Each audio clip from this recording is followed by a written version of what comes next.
Across the country, massive commercial properties eventually die. The stores close, the lights shut off, and the buildings become stranded in time. They sit entirely empty, too expensive to demolish, yet entirely too decayed to use.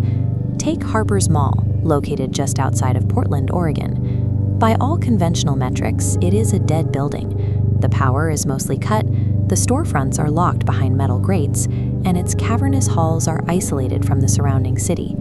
Yet a highly localized piece of lore clings to its perimeter. Urban explorers who approach the exterior walls after midnight report hearing a faint, highly distorted sound bleeding through the concrete: old jazz music. Most dead malls are eventually leveled for their land value, but Harper's Mall remains untouched. Decades after the last shop closed, the structure occupies several acres of prime real estate, ignored by developers and decaying in place. Our baseline for understanding the interior comes from a 22-year-old who took an overnight security job there. He wanted easy money, a chance to sit alone, to watch the cameras, and patrol an abandoned building. But the physical environment of his night shifts felt aggressively wrong. Massive industrial structures usually hum with air vents, settling pipes, and buzzing electricity. Harper's Mall swallowed sound entirely.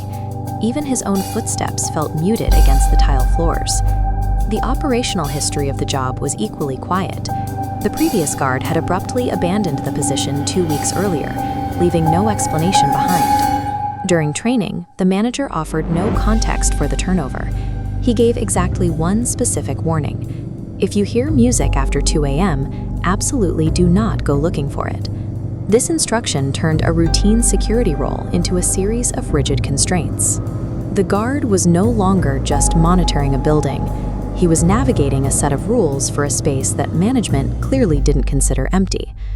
The first measurable anomalies happened near the center atrium, inside an abandoned clothing store called Harper's.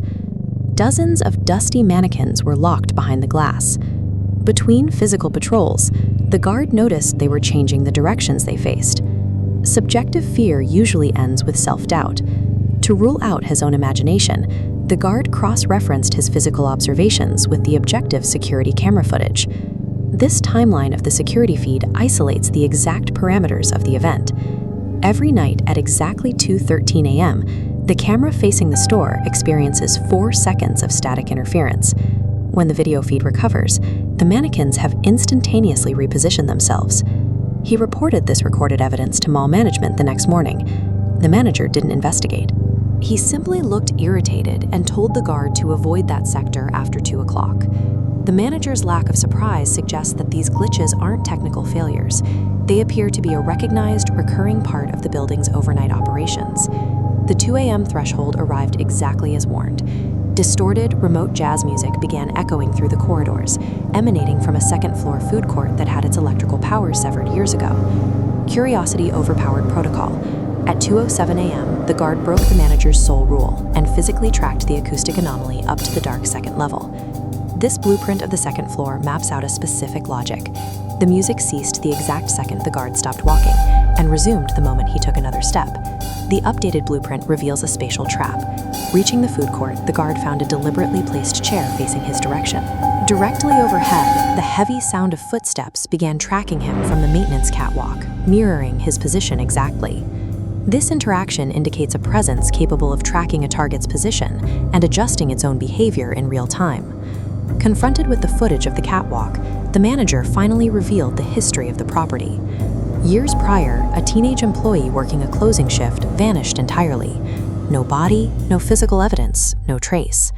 That disappearance triggered a cascade of paranormal sightings. Reports of unexplained footsteps and moving mannequins drove subsequent employees to walk out, contributing to the mall's ultimate economic collapse. The guard's final shift reached a systemic climax a few nights later.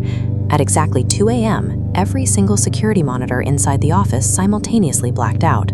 A single camera slowly reactivated, facing Harper's store. Every mannequin was now staring directly into the lens. Among them stood a tall, unnaturally thin figure with low-hanging arms, its chest rising and falling with breath.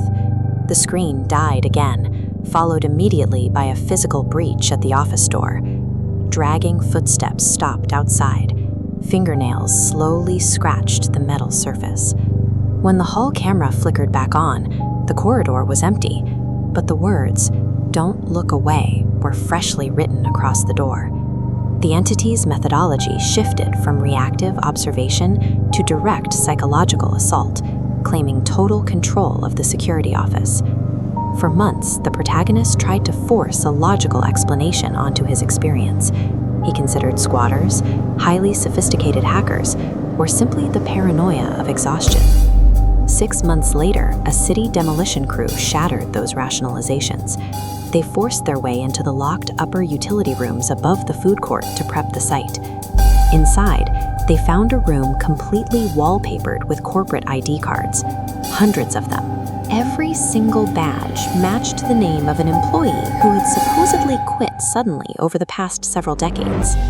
Painted repeatedly across those walls in black letters was the exact phrase left on the security door: "Don't look away." Harper's Mall is a structural snare.